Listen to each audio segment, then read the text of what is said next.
తెలంగాణలో పెట్రోల్ ధరలపై BJP MP Dharmapuri Arvind విమర్శలు మొత్తం భారతదేశంలో పెట్రోల్ డీజిల్ ధరలు అత్యధికంగా తెలంగాణ రాష్ట్రంలోనే ఉన్నాయని ధర్మపురి అరవింద్ అన్నారు. ఇక పెట్రోల్ డీజిల్ ధరల విషయంలో రాష్ట్ర కాంగ్రెస్ ప్రభుత్వం ప్రజలపై అదనపు భారం మోపుతోందని ఆయన విమర్శించారు. గత 10 ఏళ్ల కాలంలో కేంద్ర ప్రభుత్వం అంతర్జాతీయ మార్కెట్ పరిస్థితులు, ప్రజల అవసరాలను దృష్టిలో ఉంచుకొని పెట్రోల్ పై 4 సార్లు పన్నులను తగ్గించిందని ఆయన పేర్కొన్నారు. అయితే తెలంగాణలో కాంగ్రెస్ ప్రభుత్వం అధికారంలోకి వచ్చిన తర్వాత కూడా రాష్ట్ర పన్నులను తగ్గించేందుకు ఎలాంటి చర్యలు తీసుకోలేదని ఆయన విమర్శించారు. ఫస్ట్ మనం ఇంపోర్ట్ చేసుకుంటాం,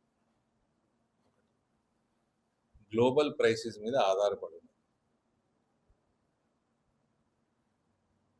ఇవన్నీ పెరుగుతుంటే నాకు గుర్తున్నంత వరకు ఇప్పటికీ 3 సార్లు 4 సార్లు కేంద్ర ప్రభుత్వం ట్యాక్సులు తగ్గించింది.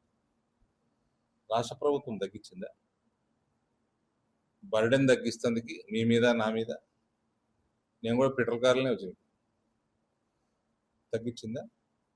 హైయెస్ట్ పెట్రోల్ డీజిల్ ధర ఇలా భారతదేశంలో ఉన్న అన్ని రాష్ట్రాలు, యూనియన్ టెరిటరీలు కలిపితే తెలంగాణలో హైయెస్ట్ ఉంది. ఇక్కడ అపోజిషన్ నోరు మూసుకొని కూర్చోవాలి.